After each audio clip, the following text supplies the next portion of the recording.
Yo, what's going on there, YouTube? It's your boy, Marcus Levy. New hat for Friday philosophy number 4, where, like I said last week, we're going to talk about karma a little bit, since we discussed, the first half of the Wiccan read last week when we talked about what "and ye harm none, do what ye will" means.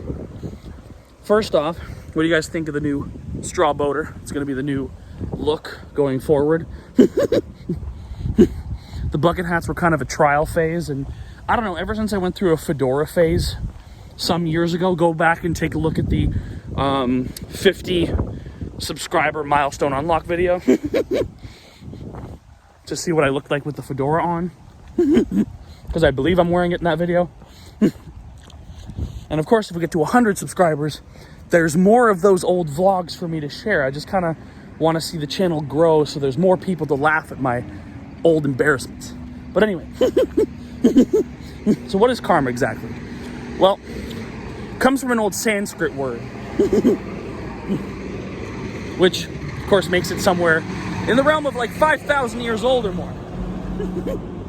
And essentially, it's the universal reaction for the sum total of actions taken. Now, what that means, in less jargon, is if you do good things will be repaid to you in kind, and if you do bad things will be repaid to you in kind. That is the gist of it.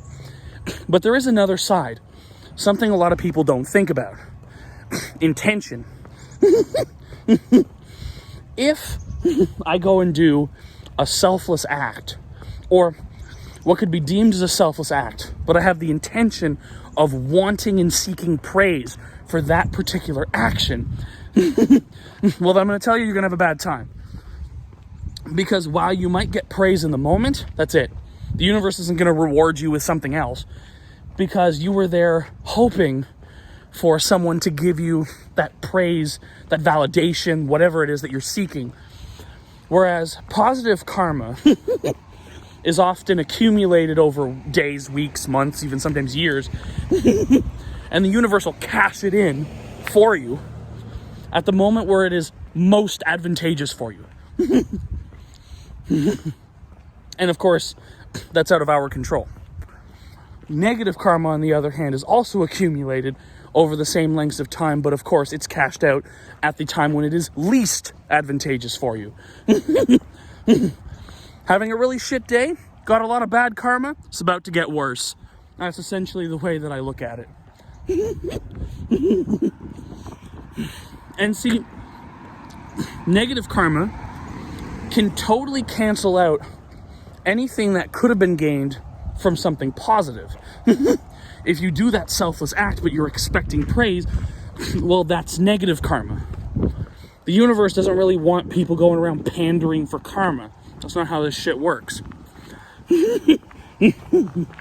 But instead, if you are doing that, the negative karma could cancel out the positive, or even have you looked down upon by some people because you actually gain negative karma, depending on how hard up for this shit you are. Like if you're essentially, vying for clout with everything you do, you're gonna have a bad time. Shit's not gonna look good for you. Like, one of the, I want to say, most chaotic people is Kanye West. The guy is literally the most egotistical person on the planet. Has certainly done some good things, has certainly at times, I suppose, brought music to people's lives that have, enhanced their existence.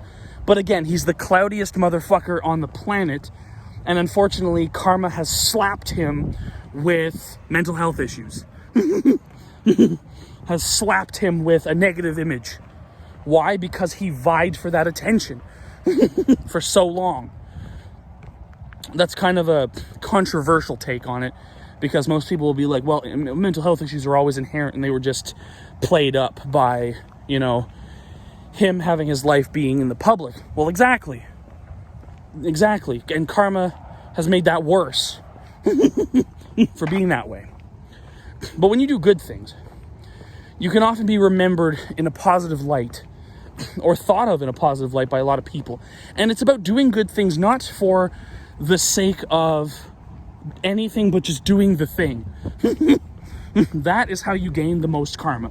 If you're actively thinking about it, if you're actively thinking about how do I influence my karmic score and shit like that, no, that's not how it works. Karma does not, the karmic needle doesn't move if you're expecting it to.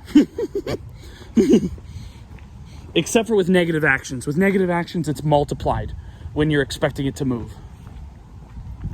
When you're like, I'm going to do a bad thing so that I get bad karma, which don't know how many people would really want to vie for that. But what the universe always tries to do is keep everyone as neutral as possible. And that's why the universe will do its best to pay out any outstanding karmic balance that anybody has. So guys, do good things, but just for the sake of doing them. Don't expect anything. Because it's that expectation and vying for attention that doesn't make you look good. That's really all I have to say on this Philosophy Friday. That's the other part of the Wiccan read, which is the karma thing. What you do comes back to mind, body, soul. Which essentially means whenever you do a negative action, to most witches it's repeated 3 times, but I don't quite believe that it's specifically 3. Another teaching from another sect of Wicca called Corellianism I came across in my early years when I was just starting out in this, and I kind of believe their version makes more sense, which is both positive and negative lessons are learned as many fucking times as they need to be until you get it. Until you understand it and until you've learned the lesson. So I think that's where we're at. All right, y'all. I will see you guys tomorrow for the Saturday rant. Have a great day. Like and subscribe, everybody. Peace.